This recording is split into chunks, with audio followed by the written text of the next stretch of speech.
Hey guys, Tim here. I just wanted to share some footage with you of events that started last night and well into today.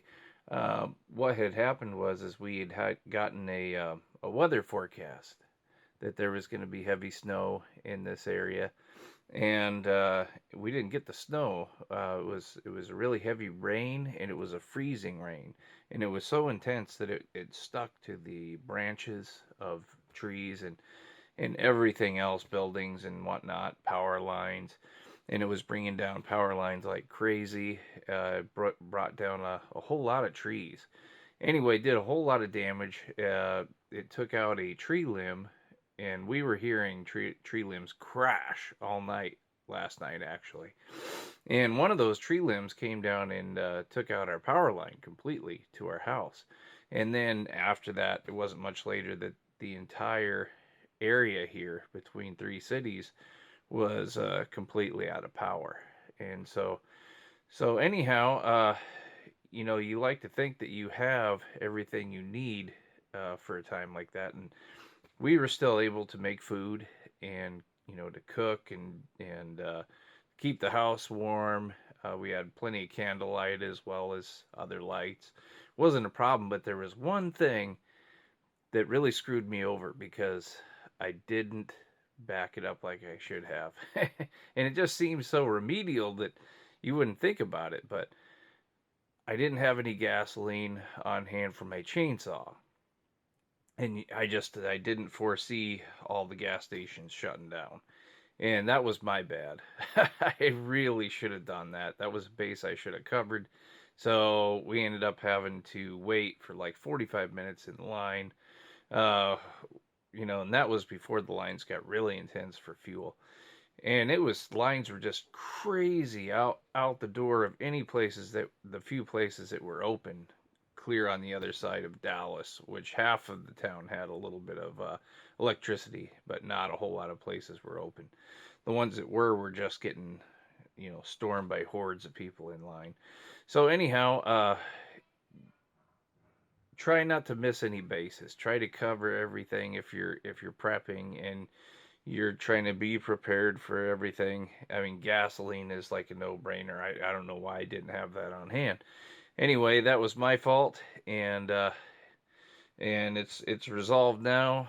Uh, what I thought was really cool though was how all the neighbors came together, and not just a few. It was everybody around here, from young people, skaters, to older people, to neighbors. Everybody was willing to help each other, and that just really shows how great of a neighborhood that I've got here.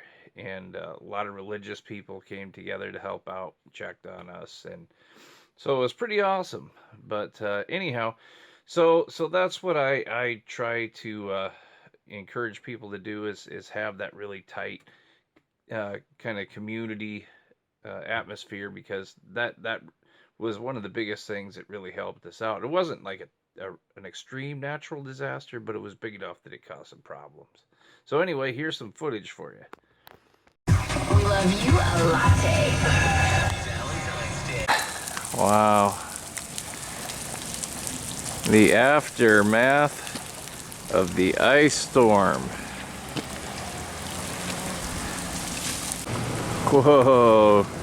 Dude, that is crazy. Wow. Huh? There is no snow on the ground, guys. This is all ice, and it's starting to melt because it's getting warm. But just crazy. No power through town in most places. Limbs are broke. Trees blocking the street. It's crazy out here today. Hey guys, Tim here, and facing a new kind of a disaster today. We have trees down, roads blocked, power lines down.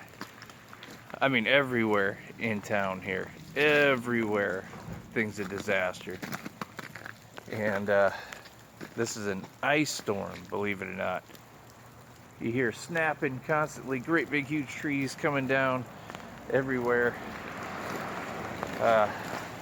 We've had conifers blocking the street, and now all of a sudden the sun comes out and all the ice is melting at once. But this is the first time I've seen one of these ice storms, so first time for everything. Man, it's crazy. Just extensive damage because of ice. And but oh, there goes the tree. Oh man. But anyhow, guys, we have neighbors coming together, religious groups coming together, neighbors helping clear out the streets with chainsaws. It's really cool how everybody's coming together on this thing. Man. Alright guys, our power line's down right here. Didn't want anybody walking into it in the dark or otherwise, so I took one of the barriers from a road closure that they just opened up, but they left the barrier here. That'll stop anybody from walking into the wire. We're on a list with the power company and emergency services to get this thing fixed, but they're just so overwhelmed that it's pretty backed up, and we're not going to get this thing taken care of until late tomorrow sometime.